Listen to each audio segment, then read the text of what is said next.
Hi, welcome back. Today we're continuing the series on line gear and talking about camouflage patterns. More specifically, how to pick a camouflage pattern that will work for you. Not just any pattern, but what's going to work for you. Before we go into this, we want to go over there's basically two main purposes for camouflage. The first is kind of obvious. It makes you harder to see.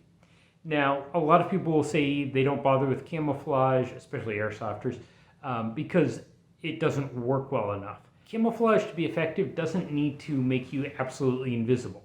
All it needs to do is make you harder to spot. If the other guy takes 2 seconds to spot you, that's 2 seconds you have to shoot him before he can shoot you. Gives you an advantage. Also, it will obfuscate your shape. I know, big words. Let's kick the camera. It'll obfuscate your shape. So, for example, if the person who's shooting at you can't quite tell exactly where you are because you're camouflaged and blending a little with the background, instead of shooting you in the right shoulder, he might guess wrong as to where your center of mass is and end up shooting the rush off to your right instead of shooting you. That's a good thing. In order to be effective, you don't really need predator-like camouflage that makes you completely invisible. You just need something that makes you harder to see. If it made you completely invisible and it's an absolute perfect match for your environment, great, but really you just want to be harder to see.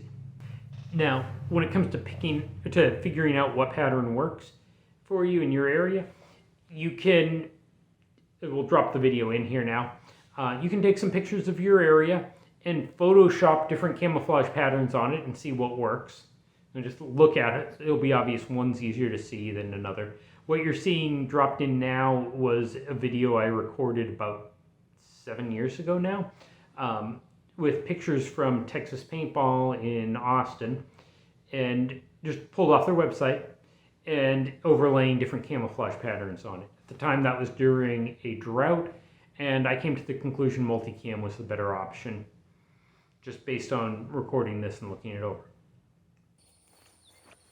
Okay, so we're going to test some camo patterns today, and we're doing this out here, doing it early morning, so I'm backlit by the sun. It's overcast, so the camera should play better with this. We're just going to use my target dummy Oris over there and throw some camo on him, see what matches the area, what doesn't. Worth mentioning, I'm in Grimes County, Texas, and we've got a fair amount of rain lately, so that's why everything's so green.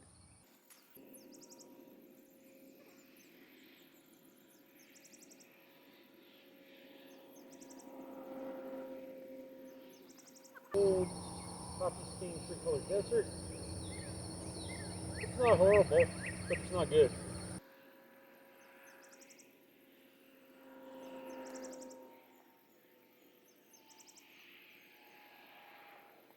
That is Rothko's Digital Desert. It's a little better, it's a little darker colored camo.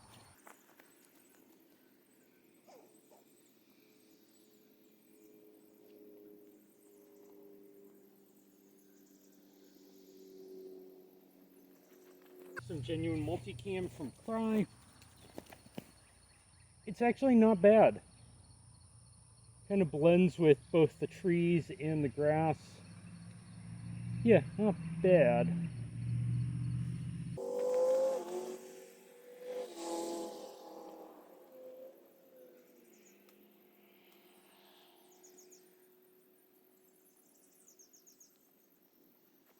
That is Rothko's Digital Woodland pattern.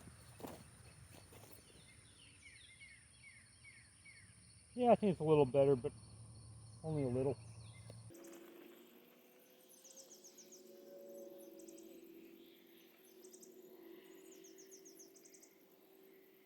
The genuine M81 surplus BDU jacket. Kind of an interesting piece of history. When they came up with the M81 camo pattern, they did lots of tests, and at the end of all of this testing, they decided to make the pattern slightly darker, with the assumption during like laundry and wear and use and sun exposure, clothes would fade slightly. So new M81 is actually slightly darker than what the original plan was. On the other hand, those are probably 30 years old, so I was in 8th grade when I bought that. Also, I think that works better than anything else I've tried out here. Keep going.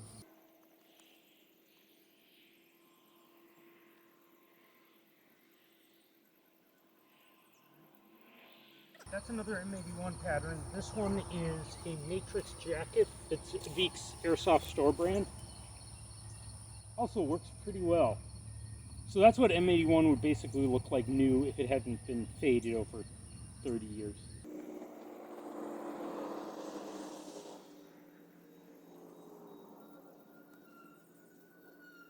When we talk about camo, there's always that one guy who says, you should wear black because black is cool. Black also stands out like a sore thumb, as you can see. Yeah, no. And the same thing goes with multicam black, because multicam black was supposed to be an intimidating pattern for law enforcement only use. In reality, it looks like you were wearing plain black and had explosive diarrhea and pooped all over yourself. It doesn't look cool, it doesn't look intimidating, it just looks dumb. It's just flat black, so don't do that. Now, the second purpose of camouflage is to designate or to identify what team someone is on. In general, when the US military adopts a camouflage pattern, most of the rest of the world will copy it within 20 years.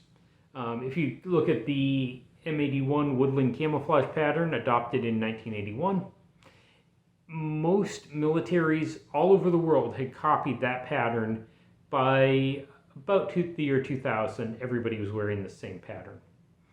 In 2015, the US military adopted, they call it, I think it's OCP is what they call it now, or Scorpion V2. Basically, the Department of Defense's own in-house version of multicam. And pretty much every military in the world now, 8 years later, is adopting some flavor of their own multicam. But you can still sort of tell who someone is based on the camouflage pattern they're wearing. If you see someone wearing CAD-PAT, you can tell they're Canadian. If you see somebody wearing MARPAT, you can tell they're Marine. If you see somebody wearing OCP, you can guess they're in the US Army. So your camouflage pattern sort of will identify who you're with. And it's a bit of a kind of IFF purpose. If you see somebody wearing a different camouflage pattern than you, he's probably not on your team. If you see somebody wearing the same camouflage pattern as you, he's probably on your team. For airsofters, if you go to a lot of your local field probably won't split you up based on your camo pattern. But if you go to big events, they probably will. And generally they'll have rules about what camouflage pattern each team can wear. And you need to rigidly adhere to those. And it'll probably result in you having a pile like what's behind me of all sorts of different camouflage patterns for the different events you go to. When I started playing airsoft, the big events were all a tan team against a green team. So that's why I've got digital tan and digital green for everything. Nowadays, most games are this woodland camo against multicam camo. So if you've got a group of people all wearing the same camouflage color, may help you easily identify yourselves. If you're going to big events, you definitely need to have whatever camo pattern your team's supposed to be wearing. Or if you've got any sort of other group, having everybody in the same color of camo will make you easier to identify. So you don't accidentally shoot your buddy, and, well, basically so you don't accidentally shoot your buddy. Hope this was useful. If you don't already have some sort of camouflage clothing, especially for airsofters, it's worth picking up. I mean, if you're dropping $150 minimum on a gun, and probably a lot of guys are dropping $300, $400, $500 on guns, $50 for camouflage is not a big deal. Doesn't hurt to buy us, just basic BDUs.